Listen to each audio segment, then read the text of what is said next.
Hello everyone. I hope आप सभी अच्छे होंगे। मैं स्टार्ट कर रही हूँ 16 चैप्टर ईवीएस का, क्योंकि ये चैप्टर जो है बहुत ही इम्पोर्टेंट है, क्योंकि इस चैप्टर से बार बार सीटेट में क्वेश्चंस पूछे गए हैं चिड़िया और उनके घोंसले के बारे में। तो हम देखते हैं इसमें फर्स्ट चिड़िया के बारे में, कलचिड़ी के बारे में। देखिए ऊपर वाली लाइन जो लिखा हुआ है कि गोपाल भाई के घर वाली सड़क के किनारे बहुत सारे पत्थर हैं। इन पत्थरों के बीच खाली जगह में कलचिड़ी ने अंडे दिए हैं। तो कलचिड़ी का एक और नाम है इंडियन रॉबिन, इसको बोलते हैं। तो एग्जैक्ट ऐसे ही क्वेश्चन आएगा कि पत्थरों के बीच खाली जगह में कौन अंडा देता है? तो कलचिड़ी पक्षी जो होती है वो अंडे देती है। किसके बीच? तो पत्थरों के बीच खाली जगह में। फर्स्ट ये चिड़िया के बारे में हो गया, कलचिड़ी के बारे में।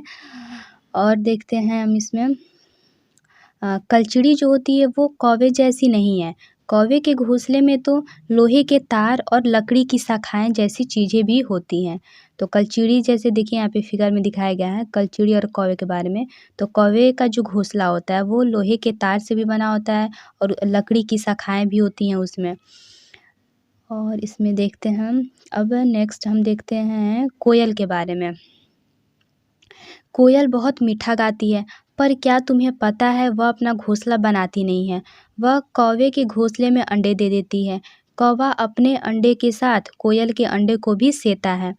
तो कोयल बहुत ही होशियार है। ये क्या करती है कि अपना अंडा ले जाके कौवे के घोंसले में दे देती है। और कौवा जो है बेचारा वो समझता है कि अपना अंडा समझ के, जबकि वो कोयल का अंडा होता है, और अपना अंडा समझ के उस कोयल के अंडे को भी ये सेता है। तो ये पूछा जाता है कि कौन सी पक्षी अपना घोंसला नहीं बनाती है? तो कोयल। कोयल अपना घोंसला नहीं बनाती है। और देखते हैं इसमें दो पक्षी के बारे में हम लोग देख लिए, अब कौवा के बारे में देखते हैं। कौवा जो होता है वो कौवा पेड़ की ऊंची डाली पर घोंसला बनाता है। तो ये भी क्वेश्चन एग्जैक्ट ऐसे पूछा गया है कि कौवा अपना घोंसला कहाँ बनाता है? तो किसी भी पेड़ के सबसे ऊंची डाली पे घोंसला बनाता है। जबकि फाख्ता पक्षी जो होती है वो कैक्टस के कांटों के बीच या मेहंदी के मेड़ में, ये भी पूछा गया है क्वेश्चन कि फाख्ता पक्षी अपना घोंसला कहाँ बनाती है? तो कैक्टस के कांटों के बीच या मेहंदी के मेड़ के बीच में फाख्ता पक्षी अपना घोंसला बनाती है। गौरैया के बारे में देखते हैं। गौरैया जो होती है वो आमतौर पे घर में या आसपास दिखाई देती है। गौरैया तो कहीं भी घोंसला बना लेती है, अलमारी के ऊपर, आईने के पीछे, घर की दीवार के आले में, इस प्रकार। और अब देखते हैं कबूतर। कबूतर भी ऐसे ही अपना घोंसला बनाता है पुराने मकान या खंडहर में। तो कबूतर अपना घोंसला कहाँ बनाता है? तो जो पुराने मकान होते हैं या फिर खंडहर में कबूतर अपना घोंसला बनाता है। और इसमें नेक्स्ट हम देखते हैं बसंत गौरी के बारे में। देखिए यहाँ पे बसंत गौरी का ये दिया हुआ है इसका फिगर। बसंत गौरी जो गर्मियों में टुक-टुक करते रहते हैं, पेड़ के तने में गहरा छेद करके उसमें अंडे देती है। तो ये क्वेश्चन आएगा कि पेड़ के तने में छेद करके कौन अपना घोंसला बनाता है? तो बसंत गौरी। बसंत गौरी पेड़ के तने में छेद करके अपना घोंसला बनाती है और उसमें वो अपना अंडा देती है। दर्जन चिड़िया का तो जैसा नाम वैसा काम, वह अपनी नुकीली चोंच से पत्तों को सी लेती है। तो दर्जन चिड़िया जो होती है वो पत्तों को सिल के अपना घोंसला बनाती है और उसके बीच में बनी थैली की अंडे देने के लिए तैयार करती है, यही उसका घोंसला है। तो दर्जन चिड़िया का भी पूछा जाता है कि कौन सी जो चिड़िया होती है वो पत्तों को सिल के अपना घोंसला बनाती है? तो दर्जन चिड़िया। और देखते हैं हम नेक्स्ट पक्षी के बारे में कि शकरखोरा। शकरखोरा जो होता है, शकरखोरा किसी छोटे पेड़ या झाड़ी की डाली पर अपना लटकता हुआ घोंसला बनाता है। तो ऐसे क्वेश्चन आएगा कि लटकता हुआ घोंसला कौन बनाता है? तो शकरखोरा। उसी शाम हमने एक डाल से टंगा शकरखोरा का घोंसला देखा।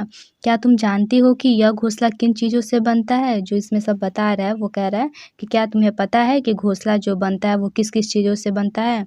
तो पतली टहनियाँ, सूखे पत्ते, रुई, पेड़ की छाल के टुकड़े, इन सब से जो चिड़ियाएँ होती हैं वो अपना घोंसला बनाती हैं।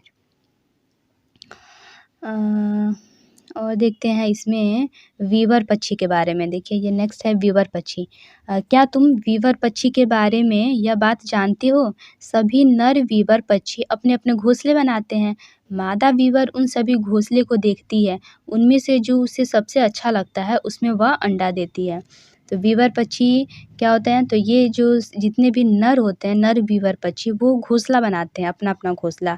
और मादा वीवर जो होती है उन सारे घोंसलों को देखती है और जो उसको सबसे अच्छा लगता है उसमें जाके वो अंडे देती है। तो मादा वीवर। और देखते हैं इसमें जो इम्पोर्टेंट है इसमें देखिए अब ये वाला लाइन इम्पोर्टेंट है यहाँ पे, जानवरों के दाँत। तुमने देखा होगा कि जानवरों के दाँत अलग-अलग तरह के होते हैं। गाय के आगे के दाँत छोटे होते हैं, पत्तों को काटने के लिए, घास चबाने के लिए। पीछे के दाँत जो होते हैं उसके चपटे और बड़े होते हैं। बिल्ली के दाँत नुकीले होते हैं, जो मांस फाड़ने और काटने के काम आते हैं। और ये साँप के पूछा जाता है कि कितने दाँत होते हैं, तो साँप के 2 खोखले दाँत होते हैं। देखिए यहाँ पे दिखा भी रहा है कि उसके 2 जो उसके दाँत हैं वो दिख रहे हैं। तो साँप के दाँत होते तो नुकीले हैं, पर वह अपने शिकार को चबा कर नहीं खाता बल्कि पूरा निगल जाता है। तो साँप के बारे में पूछा जाता है कि क्या साँप चबा के खाता है? नहीं, चबाता नहीं है वो पूरा डायरेक्ट एक ही बार वो क्या करता है, वो निगल जाता है। गिलहरी के दाँत हमेशा बढ़ते रहते हैं।